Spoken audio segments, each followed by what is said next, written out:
Thank you, and welcome to the Spotlight live from Washington, D.C. My name is Tabenyang Echu. I would be the only anchor today. Again, good day to all our viewers across the globe, and we apologize for the late start due to technical difficulties. Today, we would be looking at the impact of the ultimatum by uh, presidential candidate and one who is arguably been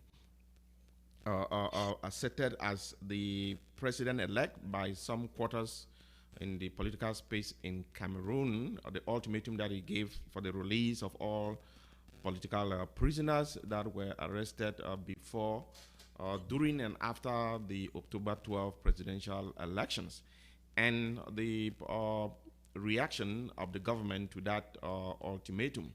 We would also be analyzing the general atmosphere currently in the country as um, a result of the swearing in of President Paul Biya to his eighth mandate.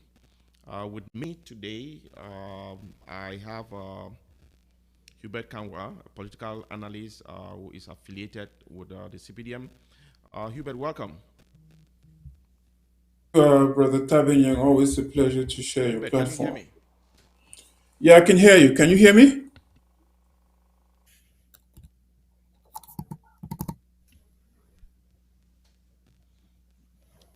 Hubert, can you hear me?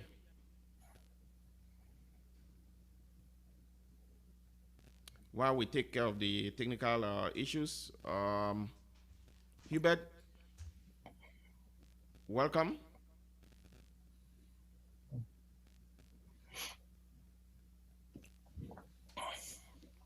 Today's such a day. I hope we're gonna get it right. Hubert, can you hear me now?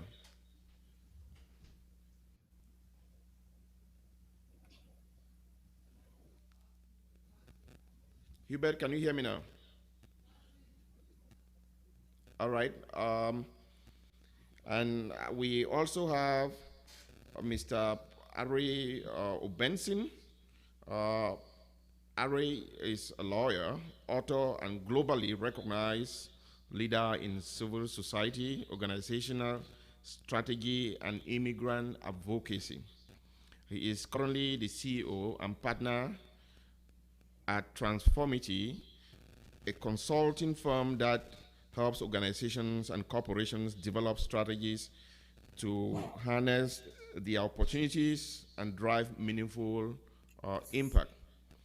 Previously, Benson served as CEO of the International Institute of St. Louis, where he made core where he made the case for the vital role immigrants play in fueling regional economic growth and prosperity. He continued his mission as founder of Global St. Louis, an organization dedicated to leveraging immigrant talent to drive innovation and growth in St. Louis region. I think he has a very extensive resume. I would not want to go through all of it, but he has been very active, and I think he is a co-founder of Project C, if I'm accurate. Oben, did I get it right? Yes, you did. One of the founders, yeah. Thank you. Hubert, are you with us? You can hear me. Yes, I can hear you. Again, Hubert is a regular here in the program. He is a political analyst and consultant here in the Washington, D.C. Metro area. At the same time, is a fervent and strong member of the presidential majority and ruling CPDM party. Hubert, welcome. Thank you, Tabinyang. Thank you for having me once more. I'm also privileged to be on the same platform here with my colleague, co-founder of Project C, which is a very strong civil society. Thank you. And we'll be joined by Dr. Patrick Ayok from the UK, who is a development and a leadership expert. I think he was caught up somewhere. He would definitely be joining us subsequently. Dr. Munzu, who was also supposed to be here with us today, is stuck at the Houston airport because of the delays due to the shutdown. But I think we'll be focusing on an in-depth discussions with the panelists that we have with us today, looking at possible scenarios in the situation that is brewing in Cameroon. There's solutions that can be put together by the civil society. What sort of resolutions the government needs to take to bring back the situation to normalcy. So I'm going to go with you directly, Ari, for your first thoughts. Well, thank you very much for giving me the opportunity to be here to just exchange with your audience about what the prevailing situation in our beloved country, Cameroon. Um, I always like to start with what led up to the moment that the current president or the de facto president called for presidential elections. He picked the date for the presidential election without anybody's input. The people had diligently registered for the elections. That's where Project C comes in.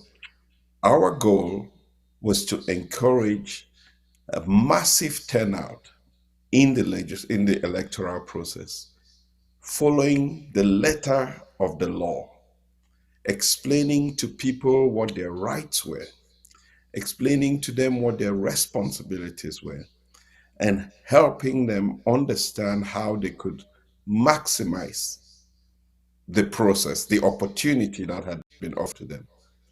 And the world, you, me, we all saw the response because we did more than just, we did extensive work using community radios, partnering with the media, working with bloggers across the country. And we had massive turnout across the country, Cameroon. The people spoke, the people made a choice, the people sent a strong message, unquestionably, that they wanted to see change. The results, though, from the day of the elections to when the elections were proclaimed, we saw a significant shift in what was meant to be the outcome. We saw repeated cases of massive fraud being taken place in broad daylight. We saw a results in the end that didn't reflect the will of the people. We saw the massacre of the freedom of our people, especially in the Northwest and Southwest provinces, where it was just inconceivable that we fellow Cameroonians could do this to our people, do this to people who may be dead, do this to people who may be displaced and living in a foreign country, do this to people who may be displaced and living in other parts of the country. Yet took up participation in the electoral process by 800% in the Northwest and over 200% in the Southwest, all with the goal of giving the current de facto president, and I will come back to this point I keep making about de facto president, the majority that he needed to be able to catch up to the massive lead that had been orchestrated upon by Issa Chiroma, to be straight to the point. But we also saw significant um, fabrication of votes in the center province as well. Well, it all led to results that were proclaimed, a country that didn't celebrate a victory, and instead, massive demonstrations across the country. on their own motion, on their own motion, not necessarily called upon, on their own motion. People were out instead of 53% as fabricated, celebrating the victory. We saw massive demonstrations against the results. So, what therefore is the circumstance that we face as a country? The way I qualify this is that you cannot build a country on lies. You cannot fabricate the future of a people. The genie itself is already out of the bottle. And I know that people have the tendency to qualify this as just people who are looting or vandalizing. But let me say this: 3 weeks before people went about their business, young people who were struggling to earn a living were doing just what they had to do, be being good citizens of the country.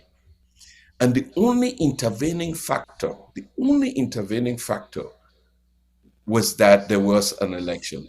And in those elections, there were, of the 12 parties that took part in the election, 11 were not accused of fraud, but one, and that one happens to be the CPDM and the with the candidate President Paul Biya.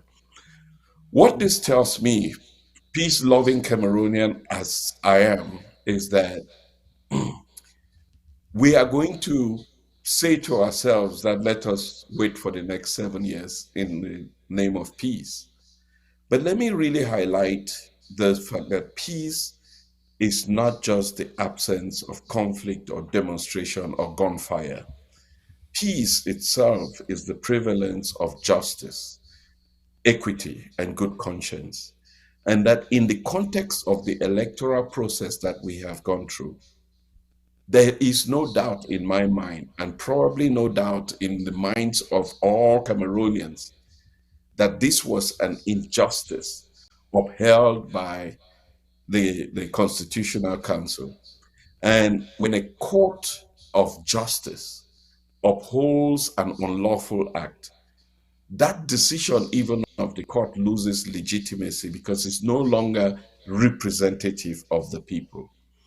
So, what that means is that as a country, we may have experienced a legal process where we now have a de facto president. By de facto means that even though president, the means of which he becomes president is questionable. And with that in mind, you cannot therefore expect a country to progress as if nothing happened. What was the point of spending $22 billion CFA, going through an electoral process, knowing what it would be in the end?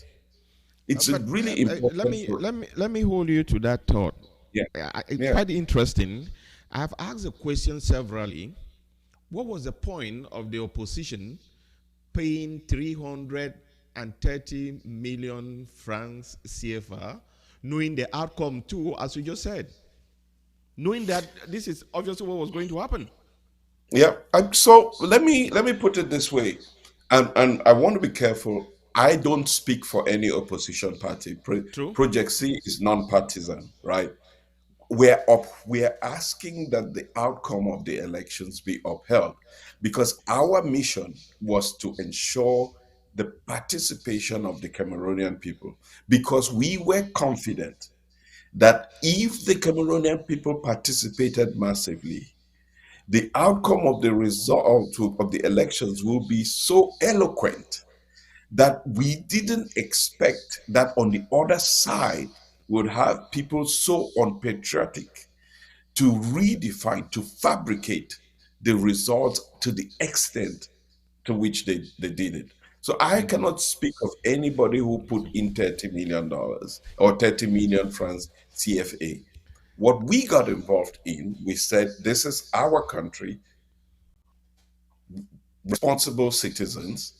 Let us help the country move forward through an electoral process. And many people told us it wouldn't change, but we had a strong conviction.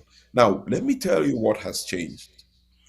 In the 2018 election, let's say in 1992, which of many elections, there has never been a time when the Cameroonian people have been left with the conviction clear that they won the elections. And because of that, like I said, the genie is out of the bottle. The electoral process may be over, but the transition process is still on. Thank you. Uh, Hubert, let me bring you in here. If you have been listening to Barrister closely, I think he's a legal mind, understand the legal implications of what he's saying.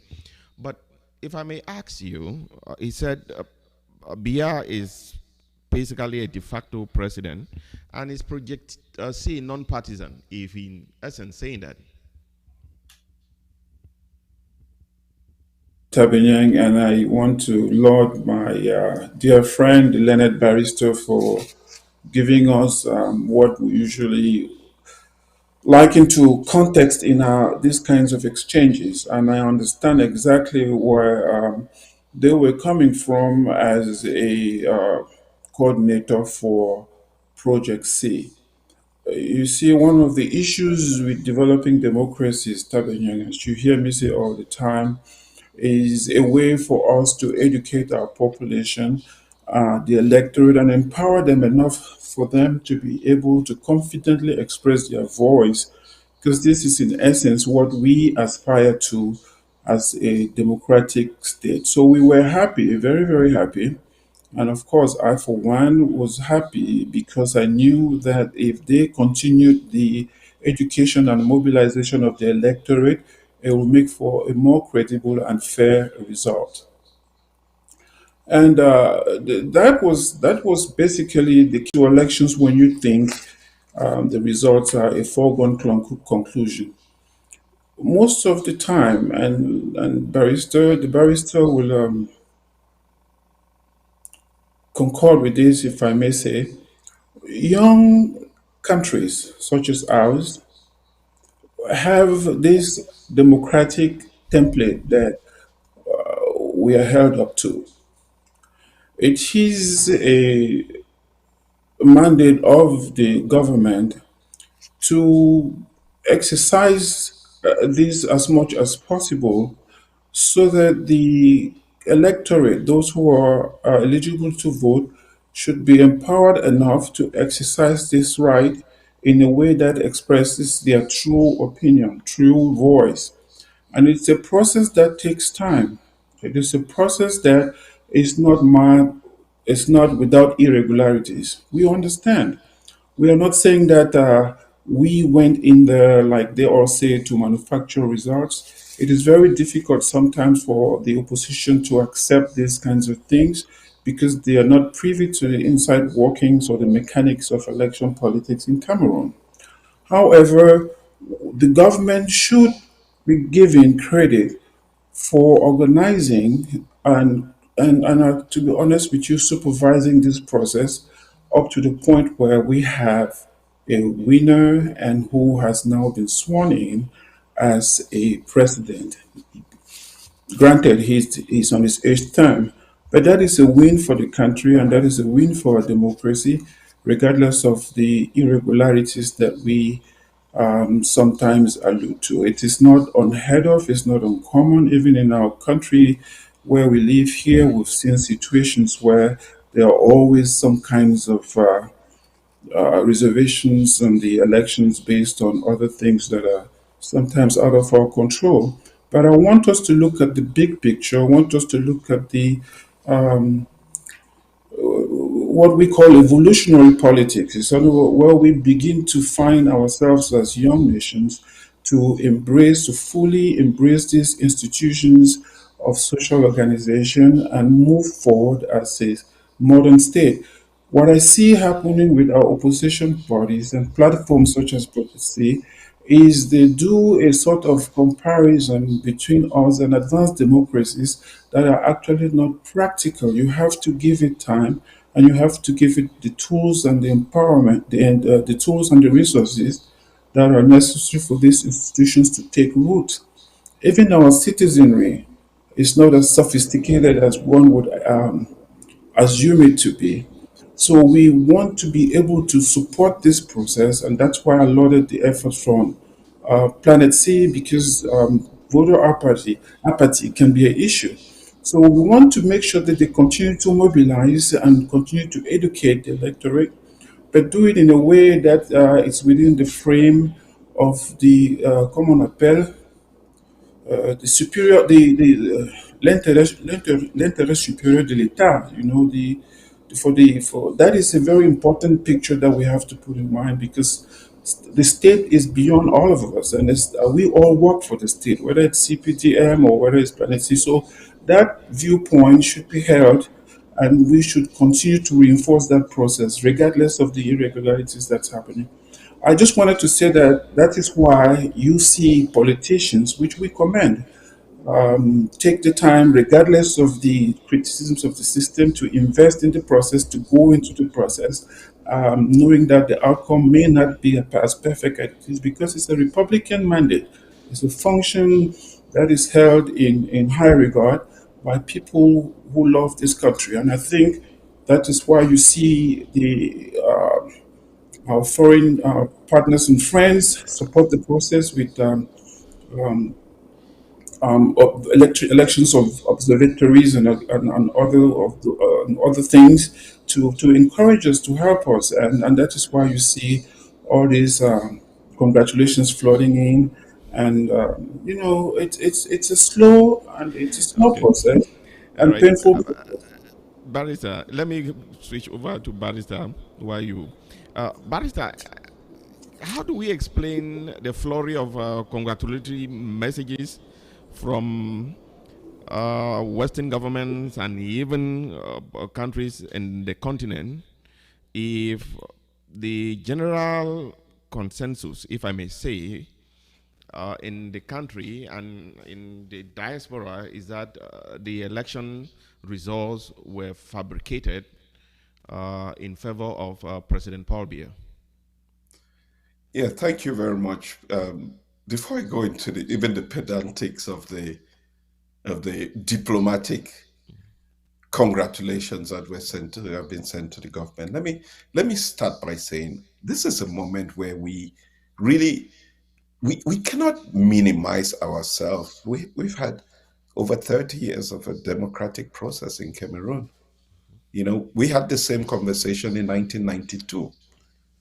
We had the same conversation in 2004, 11, and 18. Well, I can say the elections came in 2014, but we went through this process. So we've been through this process repeatedly. So we're not a new country. We're sophisticated people. And that, I think, is a misunderstanding that the regime has, thinking that we are not sophisticated. We are sophisticated. And we're living in a modern era, right? It didn't take us in the US many years ago, they wanted to have a PC in every home. We didn't have to have a PC in every home to have access to the internet because other countries, other democracies, even in Africa, in neighboring countries, have experienced this democratic process. We don't have to go through every donkey years trying to get to a democratic process that is deserving of 30 million Cameroonians. How can we, my people, my fellow panelists, how can we as a country, an independent country, sit here and celebrate messages coming from outside our country? Shouldn't we be celebrating messages coming from our people? Shouldn't our people be in the streets celebrating the victory of a new beginning, a new 7 years ahead of them, where this country is going to achieve its greatest potential? Isn't that what we should be celebrating? Instead, what are we doing? Arresting over 1,000 people, putting them in jail, arresting people, by the way, for their opinion, for the expression of their opinion. After 30 years of multi-party rule in our country, that's what is happening. That if tomorrow I wake up to be a candidate against this regime, My natural path, because I win the election, my natural path is that I become target to be put in jail, and that young people who express their desire to see change legally through the ballot box, doing what was right, and then manifest that because the results did not reflect what they expressed, are now languishing in jail, and they're giving all sorts of, calling them insurgents for walking on the streets. Is that the democratic process that we're talking about? Is that can this be treated as normal, that even a court, I'm a lawyer, right? The facts just don't add up. Even the results as read by the Constitutional Council and the electoral numbers as provided by ELECAM do not even match. So the credibility of the institution or institutions thereof is really compromised. And the only way that you can have a progressive country is when people have faith in the institutions that, by the way, get their mandate from the people. And if the institutions have lost credibility, and we know that sovereignty, as expressed in the Constitution, Article 2 of the Constitution, even the powers of the president come from the people. The people therefore have a responsibility, constitutional responsibility, to demand justice. That irrespective of the fact that there has been a process, a legal process, legitimacy, legitimacy comes from the people. And that is the issue that we now face as a country. And It's a question of barrister, legality that is versus quite legitimacy. barrister. That's quite true what you're saying to a certain extent. But the question for the common man who may not understand a lot of the legalese and the high political ramifications of what has happened, how do you now ask them that the justice must be served, knowing fully well that the credibility of the entire system has been called to question? Where should they turn to? That's an incredibly important question, because on the one hand, the expectation of the regime is that the people will just settle down, forget about it, and wait for the next election electoral go around. But that electoral go around is still going to be governed by the same institutions using the same process, and so ultimately same outcome, right? On the other hand, the people have a responsibility, and they have a responsibility to demand justice, and there are totally legal ways in which they demand justice. The first being that they embark on civil disobedience. What that the form that takes is largely depends. Let's not always think about civil disobedience as being on the streets. Let's not paint civil disobedience as destructive. It's actually constructive for the future of any country. So the people must ask themselves, are we as a people going to settle for this same system, a system that has for 43 years been a failure, a system in which, not every child that is born in our community can have access to good health care, to good quality education, or even justice. A system that cannot guarantee that people who spend 17 years in an educational system can come out and be productive in society. A system that doesn't allow a farmer to be able to take his products from the farm to market on good infrastructure.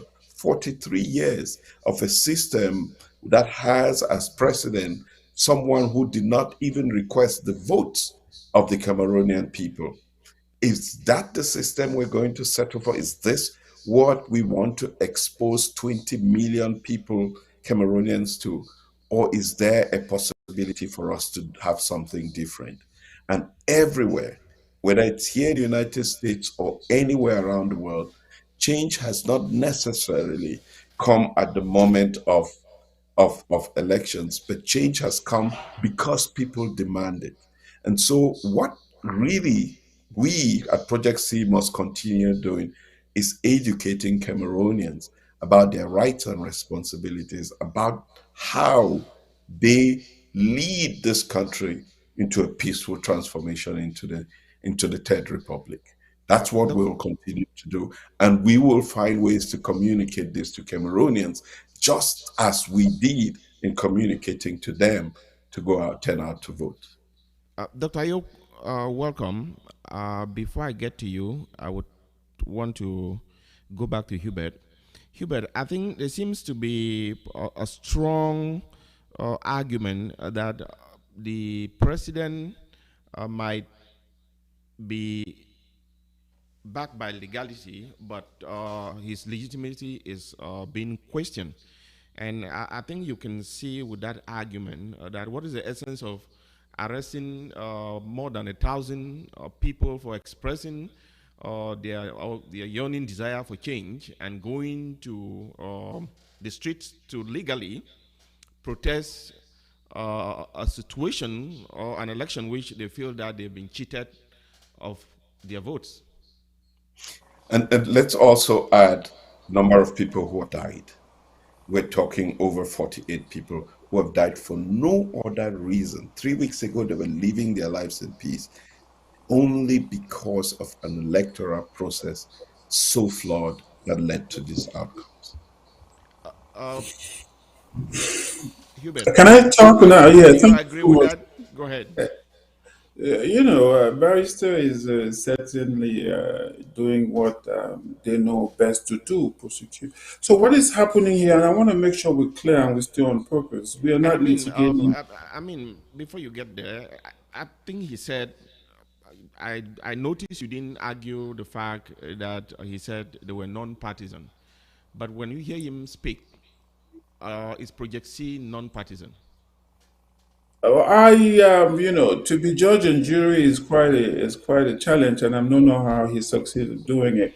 But it's very clear right here that he has taken a position, which is fine. You can be a non-partisan but have arguments against a certain line of conduct which does not align with the ideal of your civil society organization. So we get that. I just wanted to make sure that we're not here to litigate the results of the election, which has already been concluded and the president has been duly sworn in. So that has been that process, that election cycle has come to uh, completion. We don't have to talk about it anymore. Maybe we can do that just as a matter of historical perspectives or analysis, but considering the procedural integrity of our constitution and the way the statutory implications of our constitutions, we are done with the elections, and the results have been proclaimed, and the citizenry, the people, the sovereign will of the people, has been respected in that regard. Let me just make sure that we seem to say, oh, 1,000 people were locked up and people were killed and all that stuff. We have to understand that the number one mandate of a government is protection of people and property, personal property for that matter. And it's important to know the Minister of the Interior, the territorial minister of the country, has as a primary mandate, including the forces of law and order, to protect persons, property, and the institutions of state. If you see a situation where, because of dissatisfaction with the results, there is a manifestation of political vandalism or destruction of personal property and life, it is important to know that the government has a mandate to step in to protect, and that is the only way to do is to remove the cause of these issues, and that's what you see. And interestingly, after the elections and everything has been done, you guys saw how I don't want to call it a clemency as such, but or a pardon, but you see how these prisoners were, or these people, or these citizens were immediately released, and they are back with their families having their freedoms. It is very important that these things be put in perspective. I know that sometimes it can be politicized, but the essential note for us to retain is that the government has a mandate to protect persons and property. Now, for those who we don't know who sent them out in the streets, the call was please don't do this because it's true, these things happen. In our cases, of course, they have always been relatively mild. If you take a population of 30 million and you have these kinds of disruptions in civil life and the losses happen. It is not uncommon for in other countries for you to experience numbers that are much bigger than what we experienced in Cameroon. So, moving forward, like I said, this process has been completed. The election has been completed. The swearing in of the new president has been completed, and we have received credible information that the process was nicely done, or it was done according to the statutory demands of our constitution. So there is nothing to talk about. Maybe moving forward, and this is where I thought your theme was very interesting when you said Chiroma's ultimatum and the government's reaction. What we are now focused on basically is rallying our resources for the regional and municipal elections, which are forthcoming.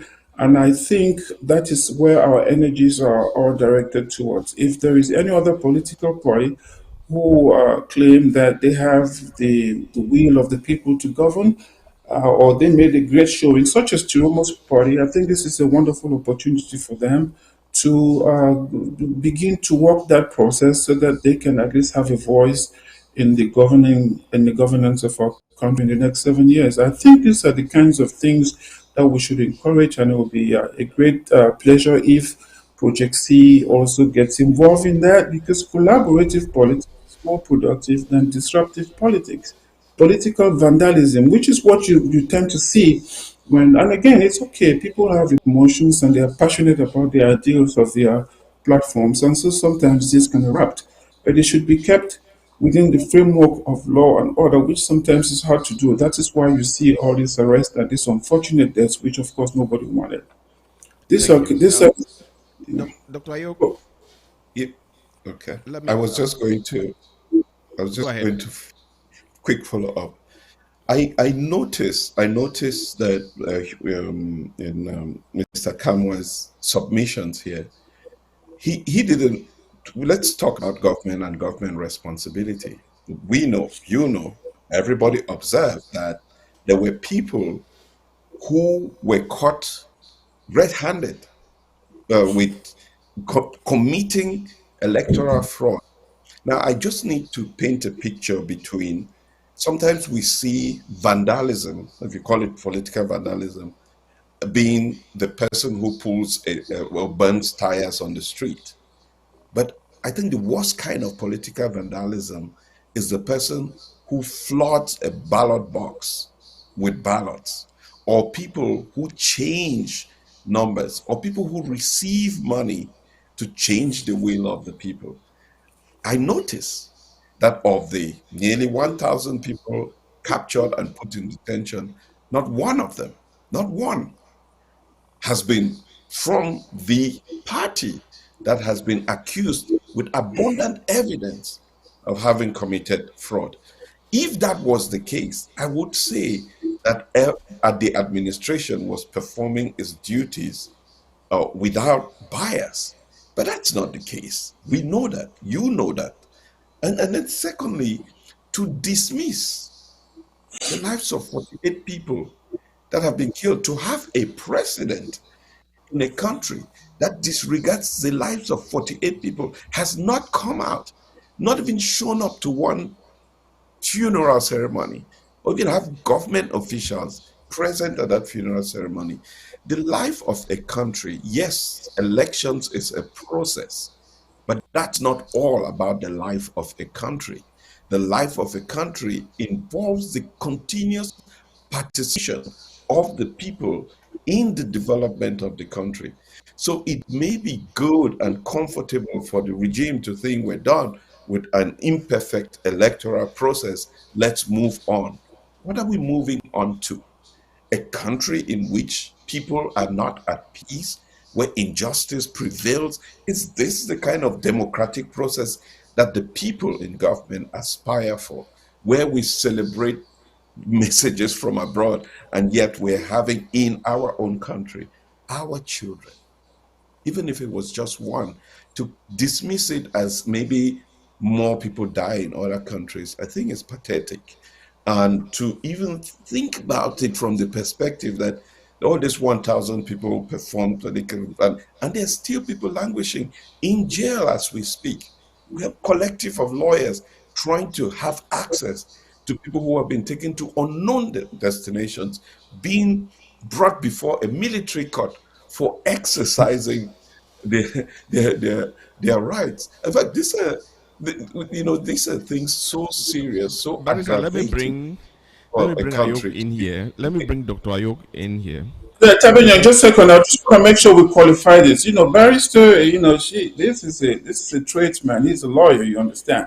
So we have to be very careful as you moderate. I know you have the skills to do this very perfectly, and we'll try to make sure that these things that he's saying are also reported as is needed. I'll just say that and let you go because he's a forceful debater, and I'm sure he knows what he's doing. But I just want to make sure that we have an opportunity to rebut as is needed. No, you can. Thank you. You go ahead. Go ahead. You can rebut. I'm not. I'm giving you the time to rebut. Go ahead. Right. So thank you. I just wanted to make sure he understands because he said all of those that were arrested, there was none there that was arrested for fraud or whatever. I'm just trying to make sure he understands that the idea is the protection of law and order. And the idea is not just to protect those that have a stake in the win or on the loss, it's to protect the citizenry as a whole. So if you see rioters who are burning people's businesses in Cameroon, you want to be wondering, like, for now, who is going to pay? What our economic ecosystem does not have mechanisms for those kinds of compensation yet. And so these are some of the things that pushes our people to go, the government to go in and say, hey, we got to stop this before it spreads to other places. And it's preventive, it's proactive. And I think it's very efficient in the sense that the damages to persons and property were minimized. The government actually sent out enough information to tell everyone to be calm and let this process take its course. And I say that looking at it from a wholesome point of view, it was a relatively successful process. I'm just saying and referring to other countries to show how well managed this process has been. Again, there are many other accusations that I can throw in. There are credible reports from other sources that is saying that the reports of the election numbers from some other polling stations or from other parties were forged. There's a lot of AI stuff that's going on, but this is all beyond us. And the fact that I'm saying beyond us doesn't mean that it was a perfect process. I keep bringing this fact. And there is always this tendency for us to kind of qualify an ideal with what politics is a pragmatic game. In other words, you deal with the cards that you have at hand. And the idea is to look at the common good, amplify the common good, and make sure that that is what is advanced. It doesn't mean that there are no imperfections, but you minimize those or those imperfections that can be managed and try to project the good of this thing. And that is what we want to project into the future and build with. He has, Project C for that matter, has actually said they're going to continue to educate the electorate, which is a good thing. We don't think that is bad. It's a civil society action to provide that the citizenry is educated enough to understand. because it's the sovereign will of the people that we are defending. It is not CPDM, it is not SDF or whoever. Okay. Yeah, Let me at yeah. least And so bring that Hubert. should, yeah, that should be the focus of our conversation. Thank All you. right, sir. Let me bring in Dr. Yoke. I know you'll be practically on the standby. But it appears to most the sovereign people of Cameroon that both the opposition, the civil society, and the government seem to draw their authority from. That these circles comes in every after 7 years or before every after 5 years. These very strong arguments, if you listen to Hubert closely, is the process is done and dusted. Let's move on. But how do you move on from the opposition point of view that there is, from their own statistics, there's credible evidence that Tchiroma won the vote from what they are saying? This is not my numbers because I do not have access to both set of data. As somebody who deals with data, it would be foolhardy for me to accept face value the data from the government, the data from Tchiroma. But if you're going to contextualize it, is it time for the Cameroonian people to say we are back at it again, and it's just going to go like that? It's already a month, and then that's it. People get back into their regular schedules. Yeah, thank you, Tabenyang. Greetings to Hubert and greetings to the barrister. Um, I think it is rather pathetic, it's unfortunate that every election year, Cameroonians have to go through all this havoc. But it comes with bad governance. And if you listen to, and lack of institutions, the presence of strong men and lack of institutions are the cause of everything that we are facing today, especially Cameroonians are facing today. I listened to Hubert, he speaks using the playbook of Atanganji, telling Thank people and the regime, which has this kind of thing that they call some game or a mercantilist approach, wherein take it or leave it. It is done and dusted, to hell with you. We are either the winner, we get it all, or nothing. That is zero sum game. And that is what we provoke the people. It happened with the Southern Cameroon's issue when people protested, lawyers protested that they are not happy with the way the legal system is being practiced or encroaching into the legal part of Southern Cameroon, the English law, the common law. What happened? High-handedness brought us to 8 years of fighting in an armed race. This is exactly, if we flip the other side of it, that is what is happening. If the government legally, the CPDM legally, they think they have won, and the president has been sworn in, but it lacks legitimacy. That is why even international government that really practice democracy, and you in America, when we talk about good governance, when we talk about progressive democracy, he has thrown words up and down: accountability, participatory governance, and so on. Those are two different words. The moment you move to the basics, I believe in situational leadership. Leadership that is contingent, you deal with the situation on the ground. In the Cameroon context, you cannot just float concepts up and down or theories when it comes to leadership. You can't do that. You can have some time to do that, but it will not happen. And when you use, if you realize the Project C, I've listened us talked about Project C having is partisan, which is not supposed to be a partisan. I think Project C is a civil society. And I've done in-depth research about the role of the civil society in promoting good governance. The civil society is a leftist system that is aimed at promoting justice, working for the most vulnerable, working for the downtrodden. If you see a government that has not proven that, they have actually won election. Isa Chiroma has proven that he has won the election by showing out results on the field. We want the CPDM to gain legitimacy by showing results from the field. If they are not supposed to do that, not the cooked and baked or fixed election results that was announced by the Constitutional Court by their own numbers. That is what is killing the people. How do they move forward? I think this is the time for them, the Cameroonian people, to call this done and dusted by dealing with this issue. Before the election, we said the system is not credible.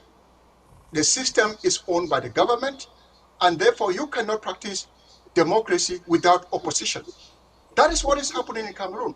So if you back and speaks with the language of using the language of Atanganji, then what happened in southern Cameroon might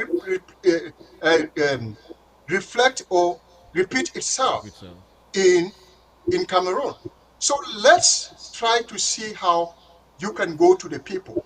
Prove to the people that you've actually won the election. Give the people the right to protest. If you say government is trying to bring in control, bring order into the country, you cannot bring order by shooting people. And you promote resistance. You can't bring order by summarily executing people.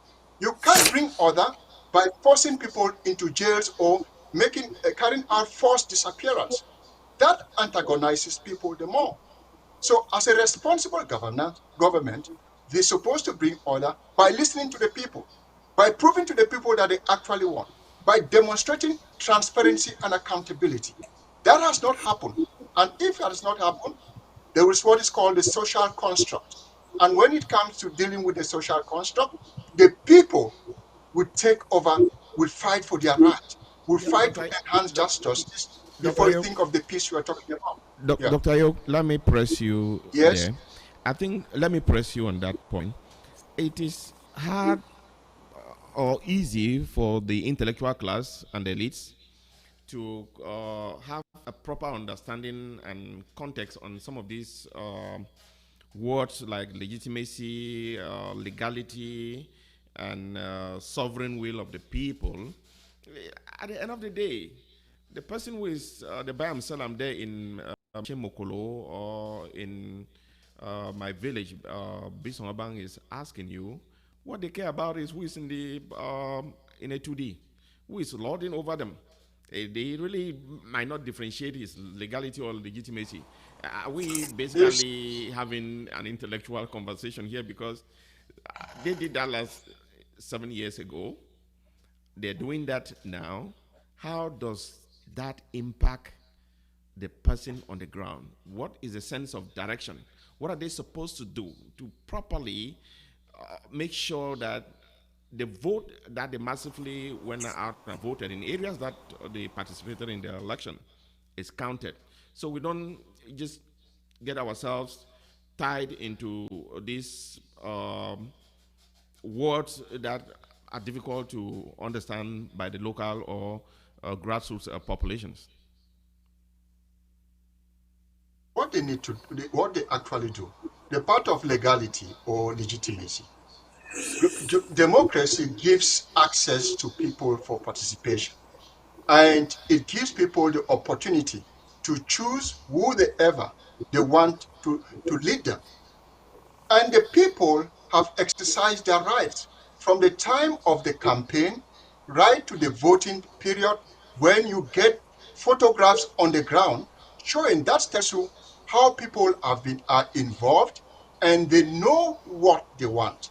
If you force the wrong person on them, there is what is called mass mobilization or grassroots movement or agitation. When people decide to demonstrate peacefully, they are protesting against imposing somebody they did not vote. So if you see them exercising lockdown, or if you see them moving in the street to protest with tree branches or leaves peacefully, then they are telling you that that is not the person we voted for. And when you see another person coming with guns and bullets and harassing them, it means that person is a thief. He's trying to force things to people. That is basic thing. If you look at the common man on the ground, you know, that is what they are doing. They are protesting in their own small way through mass mobilization, through locking themselves in their room. Atanganji said, if you lose the election, stay in your house and mourn for it.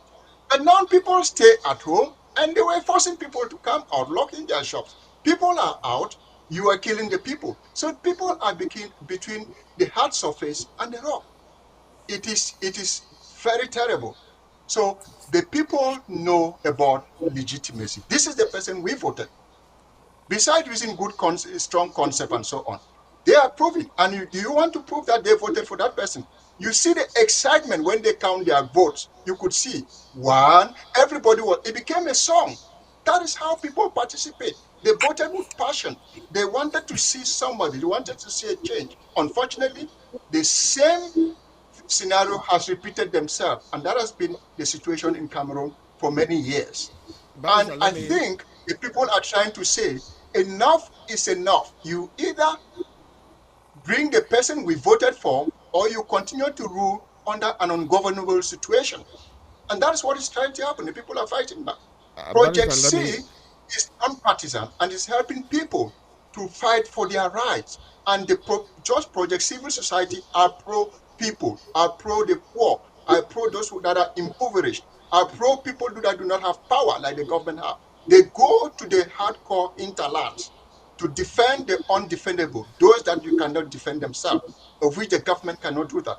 When Project C does that to bring accountability and transparency, uh, it is not being partisan.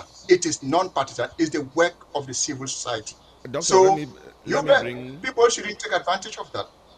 uh, doctor, let me bring Barrister back in, and I think it brings me to the topic of today, um, the ultimatum by uh,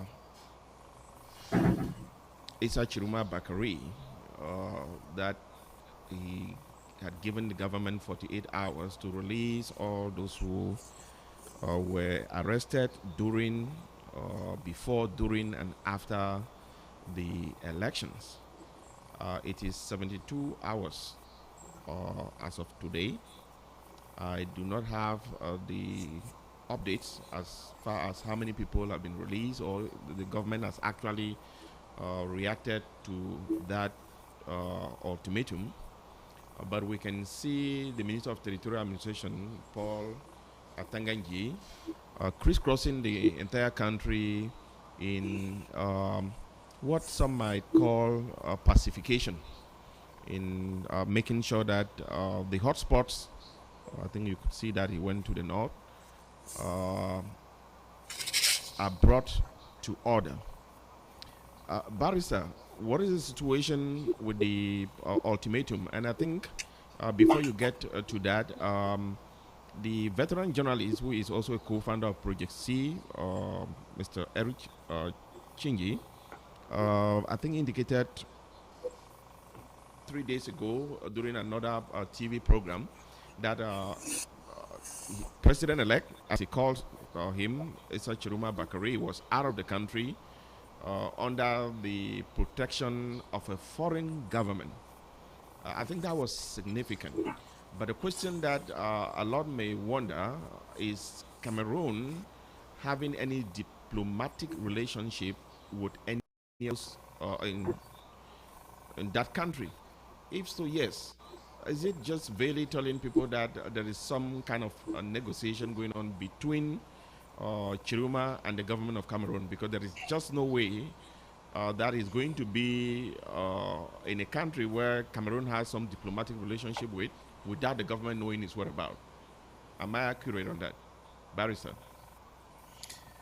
Yes, I would say that, in the world in which we live in today, there are conventions that allow for people that are fleeing political persecution to find themselves in other countries and get protections from those countries, irrespective of the existence of diplomatic relations This based on the conventions against torture, which are agreements that several countries have gone into and can provide that kind of protection. Cameroon, for example, provided protection to hundreds of Central Africans as a result of the crises that were taking place. And you've had, nearly 400,000 refugees living in Cameroon. We cannot also forget that there's nearly 50,000 Cameroonian refugees living in Nigeria, again, under the protection of the government of Nigeria. So people can flee political persecution and seek refuge and protection in another country, especially if they can justify that by going back to their country of origin, there's credible fear of their lives being taken or them being persecuted. So that largesse is extended to everybody, including a a duly elected president of a country that is being pursued for persecution by the government of Cameroon, which in itself, this is the second or maybe the third time that a candidate for the president is actually being the subject of imprisonment, of persecution, simply for participating in the electoral process. What kind of country are we calling ourselves? Like, how do we sit down and talk about our country if this is what is being manifested every time that we have an But electoral process? Barrister, Before I come, let me hold you to yeah, that point or press you on that point. If yeah. you so believe in these international conventions, just a few years ago, 8 years to be concise or precise, the leaders of Southern Cameroon, Sissoco Julius Ayoktabe, and some of his cabinet members were picked up in Nigeria, even though some of them had actually applied for as refugees under those international conventions, and even the United Nations refugee representative was present and told them they were not going to be sent to Cameroon, but the next day they were referred to Cameroon. Do you really have trust with these international conventions, or the governments like Nigeria and Cameroon do respect these conventions? Being a student of international law, I must say that I do respect the conventions, but it doesn't mean that every signatory, everybody who signs a document does respect it. We've seen that the case has gone as far as the Supreme Court in Nigeria and has held that the government of Nigeria was wrong to have done what it did. And it's not only the case of the Cameroonians in Nigeria, but we've also seen the case of a Nigerian being From brought Kenya. in from Kenya into Nigeria, and the court in Nigeria holding that the government was wrong to have done that, ultimately leading to his release. Which, in the context of Cameroon, if we had justice in the courts of Cameroon, that case would not have even had any legal standing, because the manner in which the people were brought into the introduced into the judicial system was incorrect. And so that, from a legal standpoint, and I don't want us to make this about a legal argument, I really want to talk to the Cameroonian people today. And I know that we've been talking about common interest, in the interest of the country. And it's in the interest of the country that we're having this conversation. It was in the interest of country that we gave and sacrificed our time and energy to communicate using 23 community radios to talk to people in the villages. Find your voter's card. Be prepared to vote. Go and vote. Stay at your polling station, even contrary to a ministerial order from the Minister of Territorial Administration, saying people cannot, there shouldn't be any attroupement at polling stations. People stayed because they were conscious of what the law says. And let us be very clear, independent of what the Constitutional Council says, independent of what a laycan says, The law itself is very clear in its section 113. The results of the elections are published at the polling station in which the voting took place. Period. End of story. Every other process is purely administrative and should not in any way temper the elections. It may be easy for us to forget about that, but if you forget about that, what you are doing is you're suffocating the Cameroonian people of the will of expressing themselves.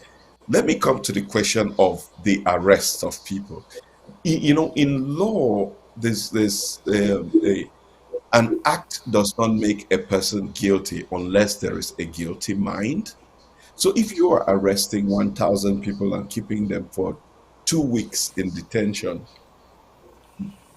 it is in this case, actually not in this case, always, it is incumbent on the government itself to prove that those people committed a crime and keep why they are kept in detention.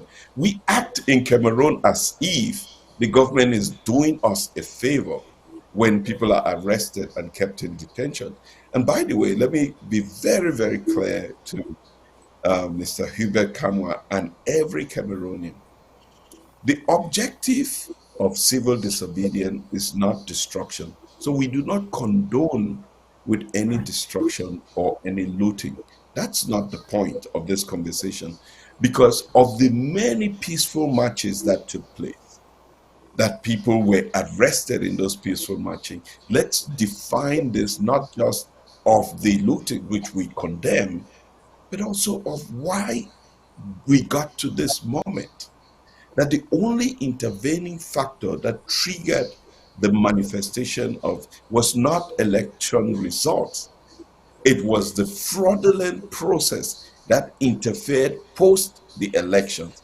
So, Hubert, to your point, yes, maybe we had a really good electoral process, a good electoral day, because we participated in this, Cameroonians participated. But it's what interfered is the intervening action that led to the protest, that led to looting, and that has led to 1,000 people arrested. And let us not forget 48 people dead. So it is therefore legitimate for the person who was duly elected based on what you and I know to ask for the government to release the people who were arrested simply for demanding that their will be upheld. Okay. Whether that is the reason why Mr. Atanganje has been traveling the country to ask for the release of people, I cannot speak to that, right? But what I know and what we will continue to do is demand in all ways possible, working with lawyers on the ground, working with family members of those who have lost their loved ones, to ensure that they are one released, and that those who have lost their loved ones have the kind of recognition, and to the extent that we can, some compensation for the loss that they have suffered, all in the interest of Cameroon, because we're all doing this not because we hate Cameroon, not because we want to destroy Cameroon, not because we don't want peace, but because we want peace instead. And that the only people who are stand in the way of a peaceful country and prosperous country is the people who through their action are subverting the will of the people. And the country, again, built on lies, cannot stand. Hubert, Barrister, let me bring in Hubert. Hubert, what legitimacy does Mr. Tchiroma has to call or give the government an ultimatum to release political prisoners? Is he, in essence, in disregard of the legal structure in that country that we are claiming are fair enough to represent people who've been arrested? Is that okay, all right for him to call or issue an ultimatum? And how should the government react with that ultimatum?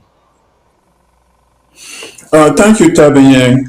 With all due respect, he put up a good fight as a opposition leader in this past election cycle. I think we should give that to him. So, if nothing else, he is a voice in the political landscape of Cameroon, um, so far as I'm concerned. Um, and he has the right to put out these kinds of pronouncements based on his political base and his based on his political base and his political aspirations. What I really wanted to draw our attention is we and the government doesn't take the accused from the pronouncements of the like of an opposition leader. They might listen to him, but it's not that they're not conducting policy or providing policy roadmaps for the government. So we took the pronouncement, we heard it, and but it was just so lame and it lacked power because there was nothing there that actually was a threat to the political institutions that are represented in our country. The idea that you see the Minister of Territorial Administration go out to the people again, just to tell you that we are sensitive, we have our ears to the ground about how to move through this new political dispensation that happened after the swearing in of our president. And it is not a pacification. There is nothing to pacify. Pacification is a strong word and can have so many ramifications. This is just basically a wrap up protocol after an election cycle, and you see that the purpose for these arrests and all these other things that are being decried by Barrister, it's to make sure was to make sure that the public good was protected. And at this point, there is no, at the point where the minister went out, there was no reason to continue to keep these people locked up, especially after they had been contrite or had asked that there are not going to be any cause of disruption of civil life. So this kind of approach, this kind of reaching out to the electorate was basically to continue to a bringing together initiative. We're not going there and saying you have to be a CPDA member, you have to support the government. It's just to make sure that, people understand that the tensions have calmed down, passions have been controlled, and people can move on with civil life. There is basically no reason for them to be kept there if the reasons that they were locked up in the first place has is no longer there. So those are the kinds of thinkings. I mean, we don't have to go intellectual about these basic things. And he went towards the northern part of the country because that is the political base of the opposition leader who had the greatest showing. That's just logic. But there have been also many other initiatives towards the large cities in Cameroon, such as in Douala, where he also had a very strong showing, just to let people know that we are all fighting for Cameroon. Our hearts are in a good place. We understand that passions run high, but this is not the end of the story, it's not the end of the road. And I think it's this consensus building, this idea of bringing everybody under this our great diversified tent that is called Cameroon, that has been the hallmark of our march towards a perfect democracy. Like I said, it's not. This is not. We're not litigating in any shape or form the election and swearing in of our candidate, President Paul Biya, who is now the president of the republic and is duly elected. It's just to make sure that we understand there is something that is known as procedural integrity. I'm sure Barrister and Dr. Agbo will agree with me. At this, you can't sell after the market, Tabinya. We've had these discussions before. So if you think that the electoral rolls and machinations are not aligned with the democratic aspirations of our country, I think the time to argue this is before the process, not after the process. And this is a great argument that I share all the time because it's really important for you to know that the players went into the game knowing the rules of the game.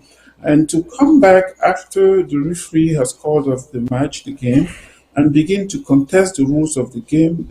Doesn't I really don't know why they do that. Some other people say it's very important for them to continue to participate in the process because doing that we are maturing gradually, albeit towards a point where our institutions will be perfect enough to be a true reflection of what it was meant to be. I say this not to give excuses to the shortcomings of our process, but it's just common sense, and this is what we have to govern with. Barrister speaks so well; he speaks like Eric, so they all probably are channeling the same voice there. No, you speak. I mean, let me bring Dr. Ayok. You see, Yeah. Hubert is trying to project to Barrister. Hubert speaks so well, and he has a way of uh, really playing with these words, make you feel like, okay, everything is okay. We summarily dismisses the ultimatum that is so lame. It really means nothing. But it's hard not to give it to him, Dr. Ayok. Uh, as he projects, he is calling for civil disobedience, and he said people must not go out to the streets. You know that government very well. In 1992, there were ghost towns for 6 months. People shut their businesses, stayed at home. They did not move that government. I'm wondering why anybody would think, any right thinking person would think that staying at home, shutting down your doors, would move the government. Given that in the early days after the swearing in or proclamation of the results, there was a lot of pressure in the government because of the what was going on in the streets. Now, what really explains why anybody would come out and call people off the street and say they should go in for ghost towns for 3 days? And you can see what Hubert is arguing. The 48 hours has come and gone. Seemingly, there's no major movement on the ground. And if you piggy that back to the situation with the people of southern Cameroon, once the leaders were arrested, and people said, we're going to use the legal system, all the lawyers in Cameroon that you know of, we had international lawyers from Nigeria, Barrister Abdul Oro, Falana was supposed to get in there, he did not. They went through the legal system. If you do recognize that the system is flawed, it's hard for me to reconcile that you're going to obtain any sort of justice from that system. And in the same vein, you could hear Hubert saying you can come after the fact to now argue that the same system that validated your candidacy, the same system that gave you the go ahead to run, even though that system is the referee and the player in the same game, you agreed from the onset to get into it. It's hard to argue now that the system is corrupt. So, what exactly should the people expect now? Would that be civil disobedience is enough? Or the Cameroonian people have to take upon themselves and go to the street, like you saw in Nepal, like you saw in Madagascar, to take what belongs to them if actually what that is what they believe. Dr. Ayok? When I listen to Hubert speak, I this image of Atanganji comes to me seriously. I'm sorry Same. about that. But that is, he uses those examples towards Only a another little direction. softer. Yeah. So you see, it's just that the accent is different and the way he puts it is a little bit mild and so friendly. But that is always, he uses football, and Atanganji used Cotton Sport versus Real Madrid. During the same thing, Cotton Sport versus Real Madrid, we will see who will win if Real Madrid is playing against Cotton Sport. But unfortunately, the people, the people are bigger than anything, people power. And that is what happened. People came out, they voted, they proved to the world that they have voted for this person. Okay, let me not derail from the question that Ebrado asked. If you look at these things, the time has come that, it's almost like the same thing over and doing the same thing over and over. The people of Cameroon, I have the feeling that they have reached a level, they are at the apex that it is do or break. That is the feeling I'm having. That is the climate we see there. It is Issa Tchiroma gave an ultimatum. And before he gave that, he has made some measurable moves to test the ground to see if the people are still with him or not. That 3 days lockdown that he declared, and it was effective, is a proof that the people are with him and the people will go the extra mile to fight this time around. You talked about example of Nepal. Yes, that is grassroots mobilization. But the situation in Cameroon will come with a different angle. The kind of angle that presented itself in southern Cameroon when Sisiku Ayoktabe and the rest of the Naira 10 were adopted in Nigeria. What happened was that the whole of French Cameroon was celebrating that it's over. It's over. They have been caught. It's over.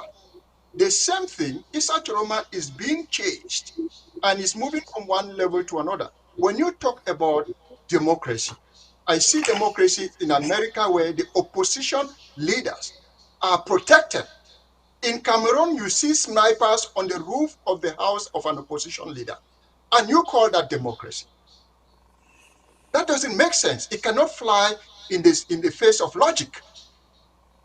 So democracy where you have to suppress the people, the opposition, it doesn't have. That's why I say democracy without opposition. Dr. Ayok, So it will come to an angle where, please Dr. let me Ayok, learn. It will Dr. come to, Ayok, yes, let me learn, please. Yeah, let me is there learn. an order for the arrest of Issa Tchiroma by the government of Cameroon? No. Now there is no official order, but you can listen from Atangaji and you can see footages on the ground where snipers were on the roof of Issa Chiroma's house in Garua. We see that. We are in the 21st century where these things you can just get them without being an order. The way Issa Chiroma goes about and bullies people and make utterances, holding leaders, where is Anisette? Was there an order to arrest Anisette? There was no order. So in Cameroon, it is a country that is full of constitutional delinquents.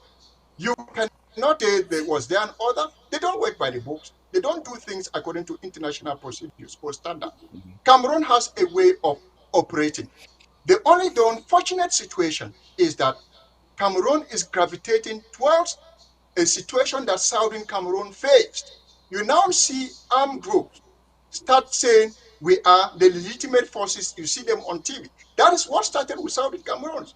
Unfortunately, they don't learn because of arrogance. The arrogance that led us to be fighting today in Southern Cameroon, to be a war in Southern Cameroon for 9 years. It is the same arrogance that is repeating itself now.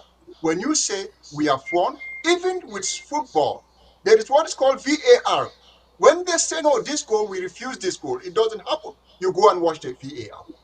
Does Cameroon government, does CBDM, does the ELECA has what is called VAR to check?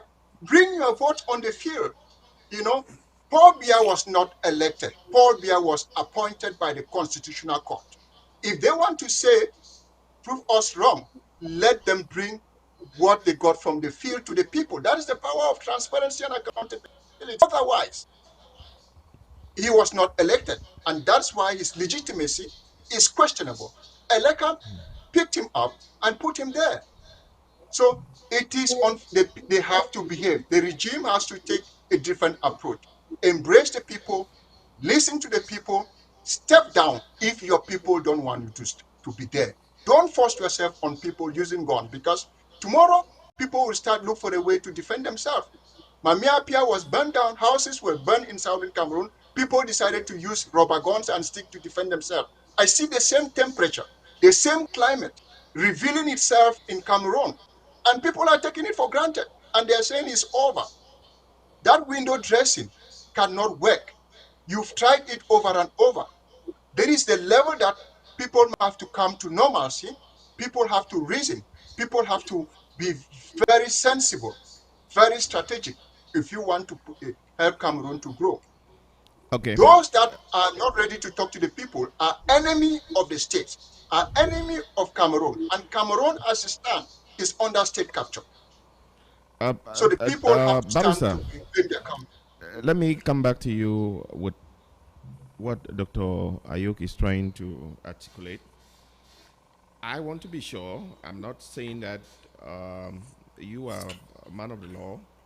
I understand that in a system where the laws are respected, there should be an order for the arrest of Chiruma, which, as of now, I'm not sure that that is the case. I think Doctor countered with the arrest of Anisere Kanye and Jokam Chamani that there were not no arrests, warrants, or orders. But I don't know that for sure. Now, if you look at the situation that is happening, of the 11 opposition figures that went into the presidential election, how many of them are actually in solidarity or in coalition with Chiruma to restore the sovereign will of the Cameroon people? Because if you see the SDF, I saw Joshua the other day during the swearing in, Cabral Libi and his party, I think even the wife of uh, the late Enjoyer. So, how do you explain to the people of Cameroon that somehow 11 opposition parties went into this contest? One of them came out with 35%, and the ones are as the official results from the government, and the 10 other opposition parties, none of them has aggressively identified with that opposition leader. Even his own brother from the north, Buba Bello Magari, has practically not even made an official statement. Is this just business as usual as far as politics is concerned? Yeah. What is Chiruma doing to form this coalition, a credible coalition, to push through what he wants to do for Cameroon? Yeah. You know, let me start by saying, listen to Iodi, who has made a very strong case, has been very, very clear that President Biya lost the elections. Akeremuna, Madame Danjoya, and Ateki. So let's not just dismiss it. That at least there's four credible opposition leaders that have arrived at the conclusion that President Biya did not win this election. So, but I don't want to put too much stock into that because whilst we're talking, let's talk about the people, because this is really about the people. And I want to just to you, you had asked Dr. Ayok a question here with reference to the civil disobedience and the impact that it may have. The only thing, let me bring historical context here, because for some of us, you may see our faces today. It doesn't mean this is the beginning of our political journey or activism. I was in Yaoundé University in 1990. We led the demonstrations in Yaoundé University for multipartism. And it was because people took to the streets that we have multi-party politics in Cameroon today. We can be very proud that we gave the opportunities for people to have 100 parties in Cameroon. City for them to have multiple universities in Cameroon, which led to the creation of universities in Boya, in the two universities in Yaoundé, and now across the country. So civil disobedience work. But let me even go further. Recall that after the 1992 elections, people have forgotten, yes, there was 6 months of Vilmore, but it led to something incredibly meaningful in the history of our country. The tripartite talks. The tripartite talks is what gave us the constitution that we have today. It's based on that constitution that we have regional assemblies. It is based on that constitution that we have this so-called special status. It is based on that constitution that led to the creation of Eleka. Based on that same constitution, Every member in government is supposed to be declaring their their wealth annually, but which they are not doing. And based on that constitution, the term of office for the president was designed to be 5 years, which was amended to 7 years. So civil disobedience has enormous impact and has moved our country forward. Let me even go further. That it was because of the holdup, civil disobedience in English speaking regions of Cameroon, that this national or grand dialogue that President Biya accepted to have in Cameroon, that was botched because of personal interest, and that we had a unique opportunity to lay the foundation of our country that we lost. Right. So let me conclude this by saying, please, civil disobedience is a mandatory process in the development of any country in the world, and so should never be looked upon as impractical. For every one day that you have ghost town in Cameroon, this government, the government of Cameroon, loses about 65 million CFA. That's very important. That 65 million CFA, whilst people may argue that that's money that could go to the government, and if that money was even going to be used for something credible, or instead it's 65 million franc CFA that's not going to be go to the government to be mismanaged and used leverage against the will of the people. So civil disobedience makes sense. And why is that important? Because uh, at the 21st of every month, the government has to imagine how it's going to pay civil servants. It has to imagine how it's going to pay the same police officers and gendarme officers and military officers who are turning their weapons against their own people. And when that government has no possibility of paying those people, those same people will turn against the very government that is giving them orders today. But But it's also barrister, important.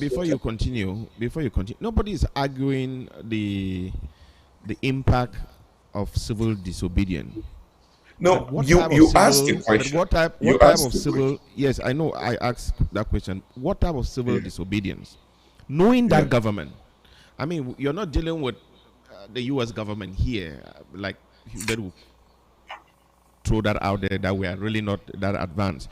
You're dealing with an entrenched government that has demonstrated that even the civil disobedience that people go out to the street, they really don't care.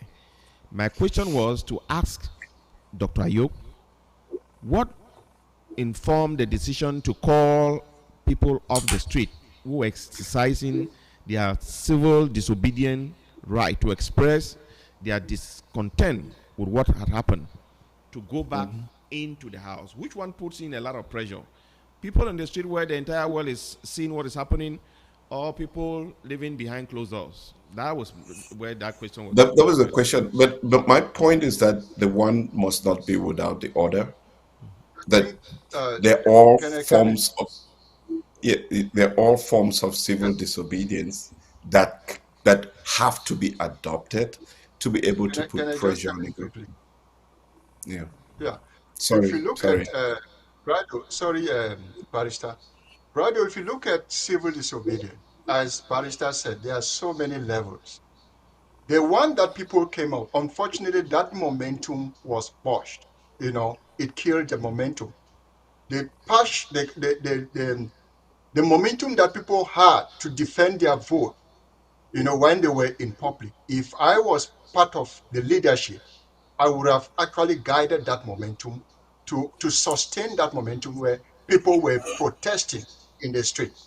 But okay, the leadership, Issa Chiroma, decided to take another angle. I know that he took that decision because he wanted to prove to the government that the people are with me. If I say go back into the house, they will go back into the house. If I say come out, they will come out. He tested his leverage. He's tested the power of the people that they have. That's why he's giving those ultimatum. And if you look at the ultimatum that he has given, it has actually worked. It pushed the government. Atanganji start moving left to right like a headless chicken, looking for a way to talk to people. But they will always pretend. They will pretend that no, the government is in charge. That's the arrogance that they show. The moment they start showing that the people are in charge, power belongs to the people, authority belongs to the people. You are just the people representative. You have to listen to the people nicely or listen by force. But in terms of Cameroon, unfortunately, because of the way people are treated, they need to put more pressure on the regime before can listen to them. Civil disobedience can also come with defending their rights to live. They are saying, if you continue killing us, we'll have a legitimate group to defend our right.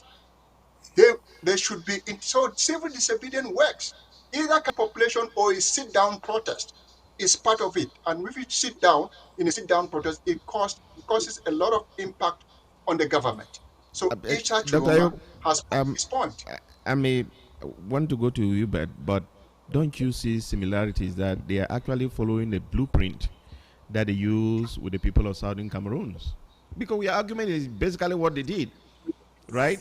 Arrested a few people after They are making an error to follow the massive same blueprint. after no, that's exactly the blueprint that they're following, because after the massive demonstration in those two regions, you had emissaries, just like as Tanganji is doing now, into those regions. Protests were called off, and they have sustained this hold up for the past 80 years or 9. If they continue with this blueprint and you say, okay, Tchiroma can call people, go in. We have been calling our people to go on every Monday. There is lockdown for 8 years, and they have managed to find a way to walk through that period. Is that what is actually going to happen if that is your prescription? And the 7 years will come and go, and BS them for the 8 term would be over with. Is that what you're saying? Using the same prescription, maybe using the same model, but the context are different. If you look at the situation in Cameroon, you look at where are the economic propellers of the country, like Douala and the north, the far north, and so on. If they start this kind of uprising and doing those lockdowns, see what happened with the tankers to petrol and so on and so forth. There will be the repercussion will be too great. There will be serious economic repercussions as when compared to Southern Cameroon. And if you add what is happening in Southern Cameroon and the same situation is happening in Cameroon, it compounds the effect and the system will break. So it will not be the same because the impact level will be high because Cameroon is already a crumbling state. It's a state that is in a crisis state. So compounding those things, putting those things together will break the regime. So the Okay. regime must change. It's not only about the people changing their style. The regime must change its approach. The pressure is on the regime to think smart. And if it can change its approach, then it will be better for Cameroon. If it doesn't, then all hell will break loose. So that's the problem, and that's the reality of the whole thing. Hubert, we are getting to the final rounds of questions here. Uh, should the regime or the government at this time look for ways to form uh, a government of national unity? Are they talking to Issa Tchiroma? Should they offer him a position again in the government, which has happened in the past? Or maybe bring some of his lieutenants into government? Uh, is it okay for them to just leave Tchiroma out there making these pronouncements? Maybe economic sabotage, as what Patrick is referencing there, economic divestment. If he breaks down the backbone of the country, what exactly is he going to come in and govern? Pick the pieces, or should there be a way to salvage what is left of that country? Thank you, Tabenyang. So, what I wanted to say basically regarding his ultimatum and the way forward is that we, Cameroonian, so political blackmail or political blackmail, yeah, that's the word, doesn't work in this kind of situations where you're saying, "Oh my gosh, he's got all this leverage and power, and he can pressure the government to act as he wants." I think the pragmatic approach for him at this point would be to continue political lobbying in a sense and in a way that would advance his ideologies within the governing framework of the country. That's what I would love. If I were in his position, I would do. You go into politics to get gains. If they are even small gains, you want to be making sure that these gains are incremental, you know. And this is a long term political strategy that we don't seem to master in our political landscape. It is always go for all, or you gain everything, or you don't gain anything. I think in this aspect, I would advise him, or I would suggest that he continues to, political lobbying. That's what the name of the game is, and find a way to become part of the governing system if he really has the interests of his people at heart, and his robust agenda can incrementally be part of government policy in the near or future. This is the kind of pragmatic politics that I'm saying, and that comes with political maturity.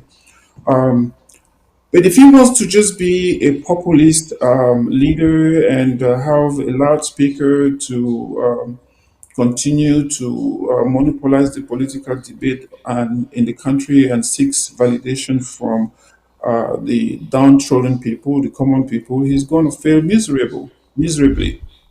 You know, civil disobedience, as my uh, learned barrister keeps saying, it's a wonderful democratic initiative that every country encourages. And I wanted to tell Dr. Tabi, it's not just left leaning; it can also be right leaning, because these are all accessories, institutional accessories to governance that play a great role in a budding democracy such as ours. But it shouldn't be an anti-establishment tool, because at that point, that's where the perception of bias is coming from, and then it gets into antagonistic relationships with the government in place. So we just want that people understand there is so many moving parts to a democratic system, and it's something that is continuously worked on so that it can all be efficient. And the efficiency there is to make sure that we are all trying to make is to make sure that our hearts are in a good place and to advance the life of the common man. Cameroonians are very pragmatic. I can give that to them. And when we speak of the sovereign will of the people, we speak of the manifested will of the people, not some mouthpieces of elites and leaders such as Barrister or Dr. Ayuk or myself or someone else. You speak to the common day-to-day decisions that a Bensikin or a market woman or a farmer would take in his own heart, in his own household. And what you see is a massive rejection at this point towards the call from Tchiroma or whoever to disrupt civil life. You know, the sovereign will of the people is an organic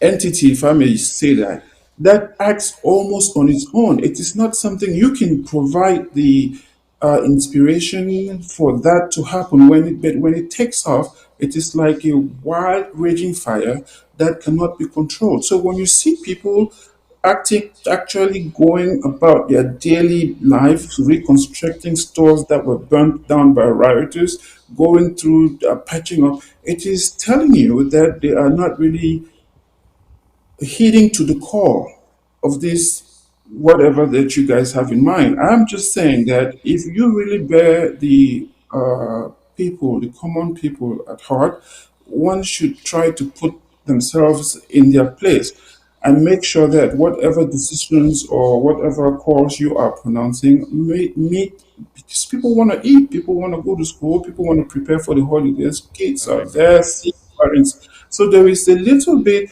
And it's It's this ideal that I hold. I don't want to compare this with what happened with the unfortunate situations that's happening in the northwest and southwest regions of our country, which is a very sad part of our history.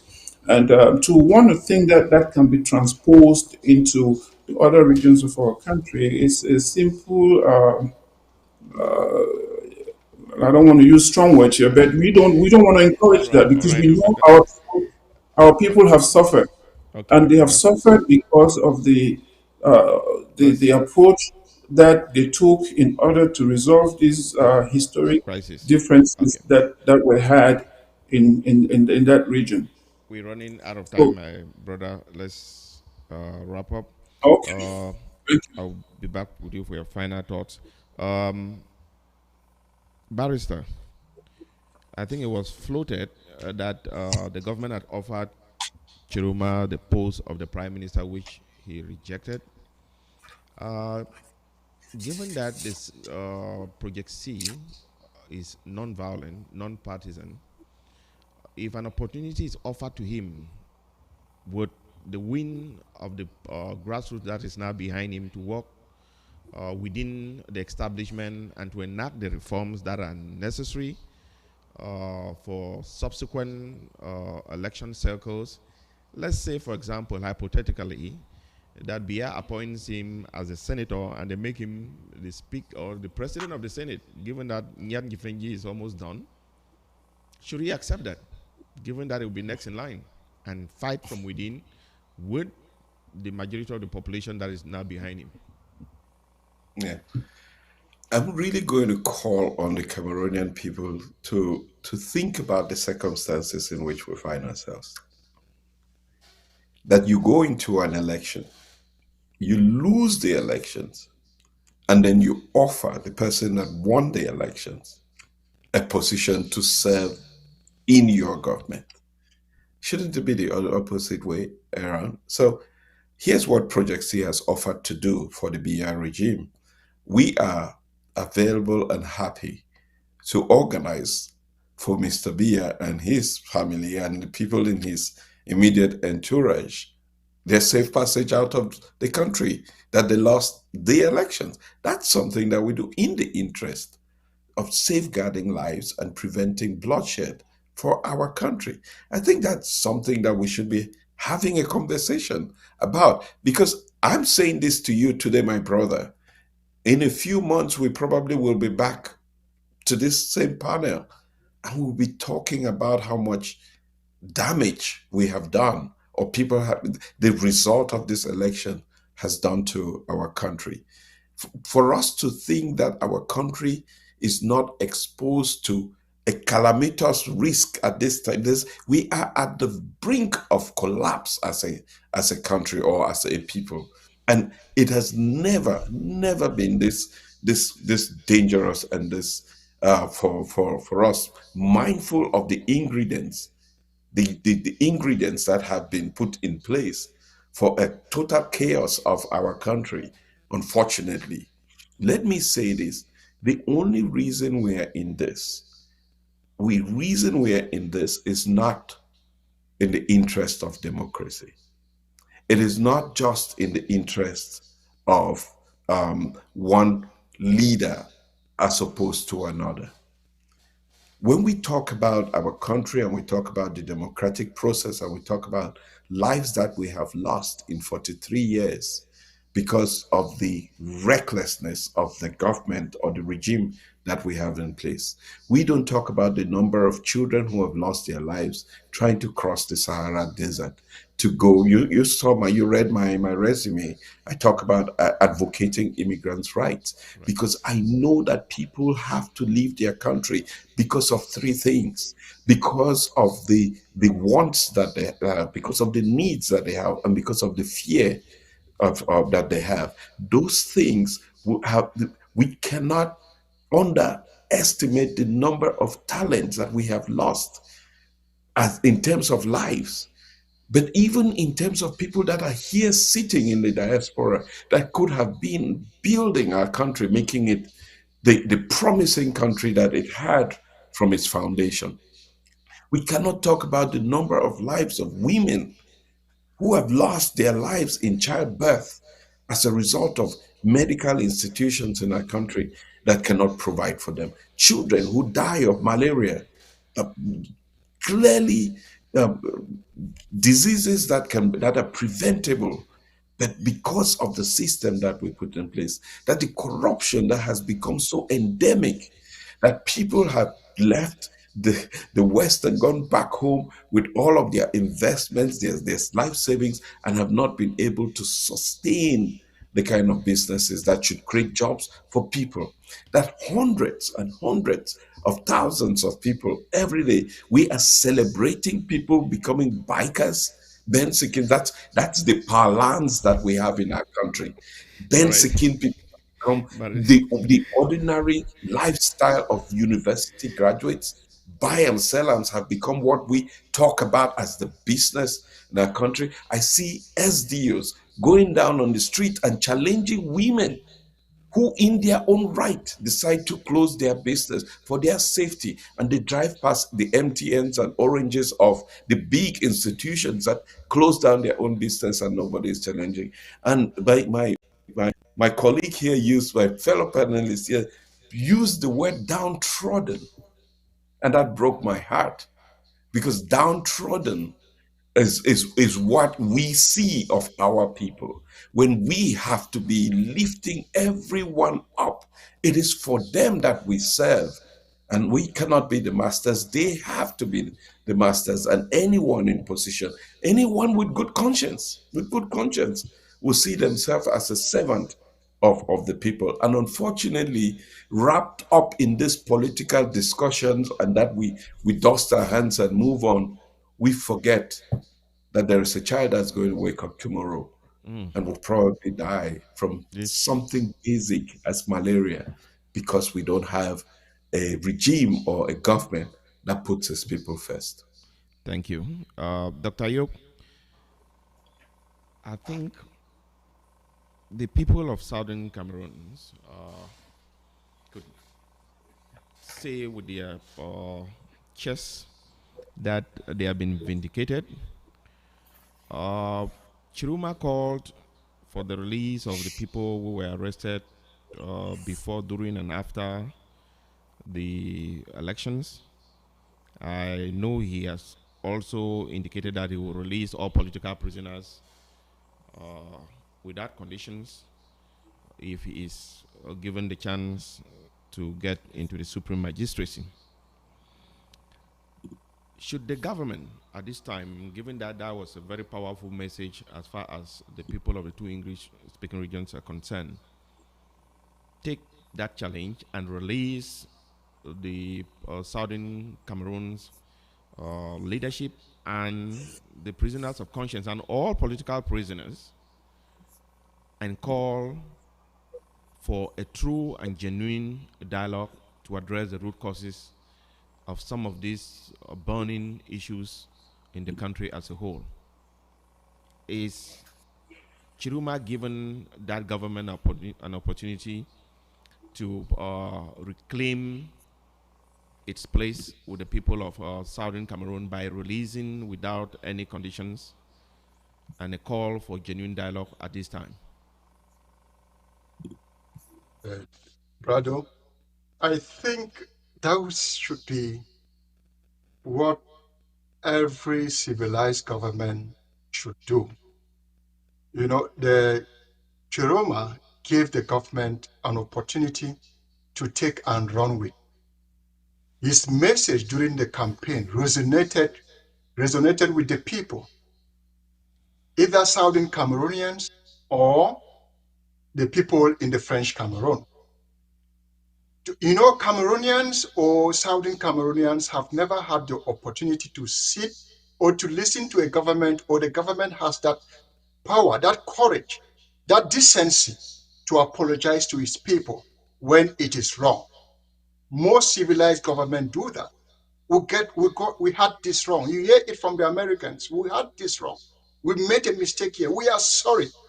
The UK, the same thing happens when an error is made. But in Cameroon is arrogance. And that is what is killing that sick system.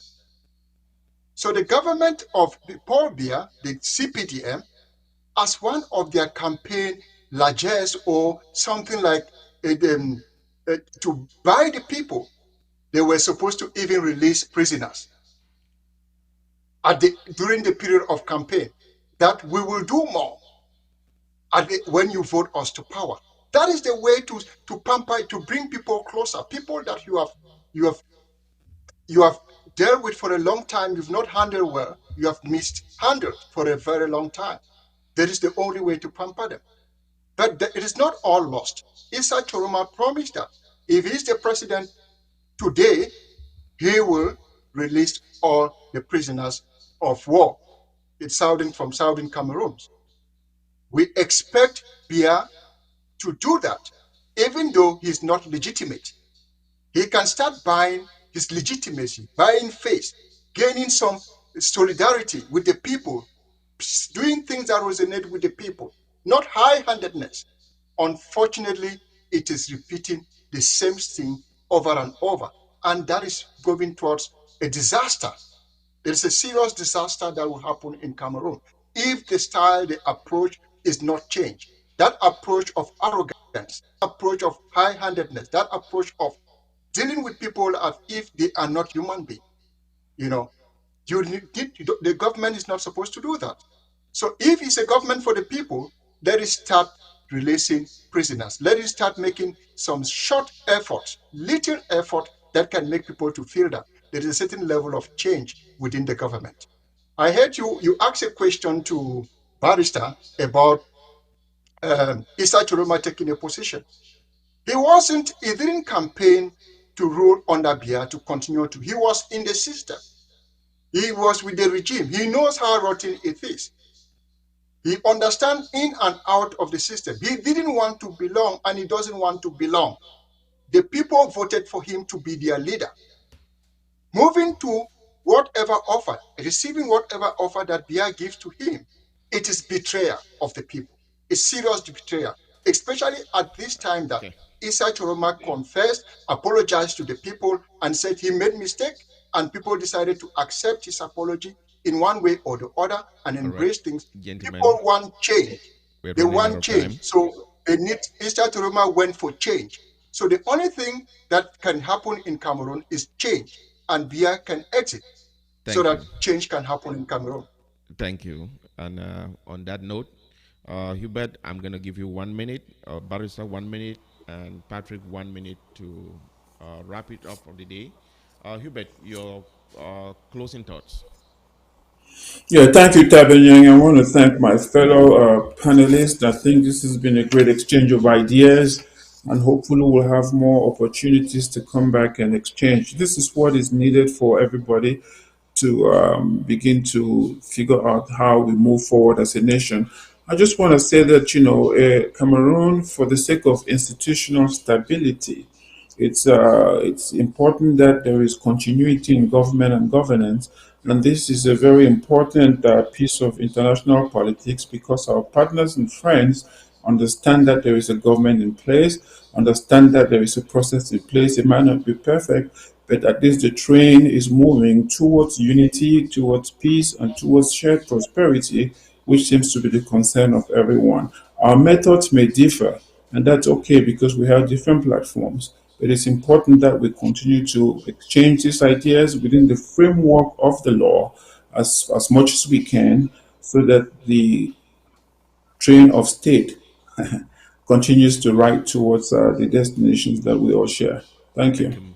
Thank you, my brother, for those reassurances. Barrister, Yeah, let me just say that it is the there is the arc of justice will continue to tilt towards the people, irrespective of where we are today. We can perceive this as just one process in the evolution of what we are as a country. But at the end of the day, this whole electoral exercise has done nothing more than empower people with their rights and with the responsibilities that they are that they have as a result of the very constitution that I would qualify has experienced a constitutional coup d'etat, essentially. And that's incredibly important that people do not lose sight of it. Because whatever decision we make tomorrow or the day after has to be always in the context of what we have experienced in the last 3 weeks. What we have experienced is that there has been only one party and one candidate that has in this electoral process been associated with massive fraud. And that is the person who took the oath of office in front of adults who know the truth, who know it's a lie, took the oath of office in front of the world. And we know that it's fabricated. Thank you. How Thank you, we move Pastor. forward as a country largely depends on the Cameroonian people, and only time will tell. Only time will tell, indeed. Dr. Ayub? Panelists, thank you, Brado, for always creating this opportunity for us to exchange robust and insightful ideas that can drive change. If a few weeks ago, prior to the election, I'm one of those people who said there is no need for election because the system is the same. One person owns the system. Cameroon has been state captured. The structure, the architecture, the superstructure, the processes, and the legal aspect belongs to CPDM and, of course, ELECAM. That wasn't fair. I wanted a radical change through institutions and everything before election could happen. But elections have come and gone, and we see the consequences. I will challenge Project C, Issa Chiroma, and other stakeholders to coordinate, lead the people. Do not disappoint the people. Do not betray the people. Help the people to defend their votes in a civilized way. Help the people to get change. We have been having incremental zero positive change in Cameroon, which Comrade Hubert talked about. That is incremental zero positive change that has been happening. Window dressing. Don't allow that to happen again. Do not betray the people. The challenge is on Project C. The challenge is on Issa Chorema. The challenge is on everybody that inspired the people, that motivated the people to go out there and vote.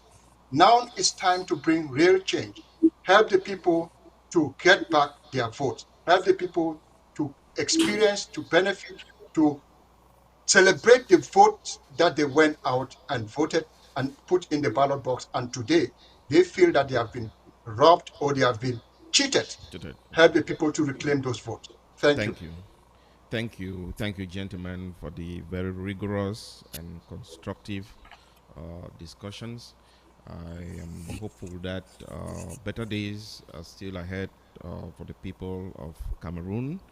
I want to end the show today by calling on the government of Cameroon to release the political prisoners, particularly the leaders of Southern Cameroon, that's Sesiku Ayok Taber, and his cabinet members.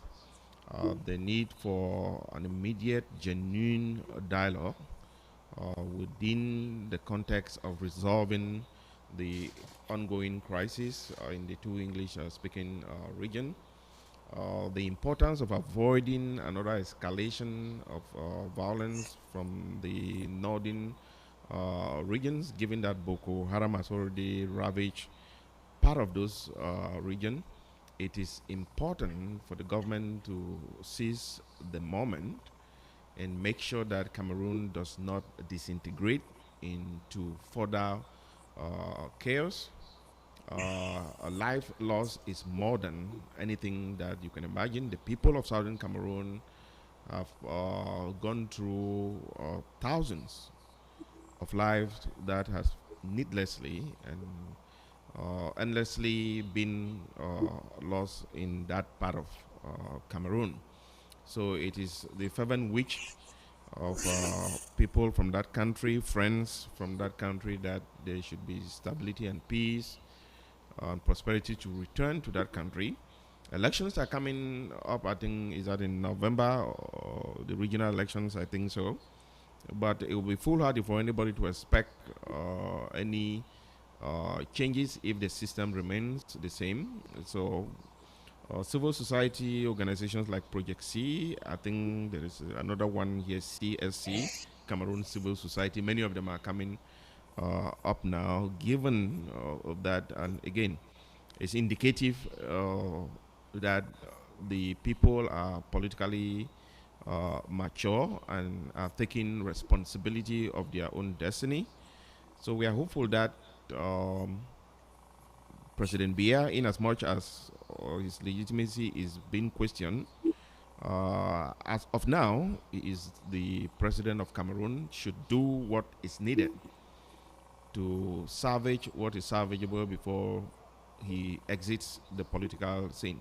As far as the president-elect, as his supporters will call him, Mr. Tchiroma Bakari, he should understand that he has a stake in the future of that country, and if it requires him putting pressure on the government to make sure that changes are enacted, that should be what he should do. And if he believes or strongly that his mandate or his victory was stolen, I think the right thing to do is to fight to make sure that the people's victory is recovered and given to the rightful person who won on September, October 12th.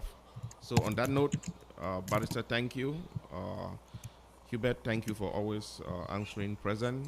Dr. Yoke, I know you had a busy day, but you had to make it through to get to our audience. Thank you to the technical director, and thank you to our viewers across the globe. Once again, thank you. This is a Spotlight. My name is Tabenyang Echu. See you next week. Thank you, and good night.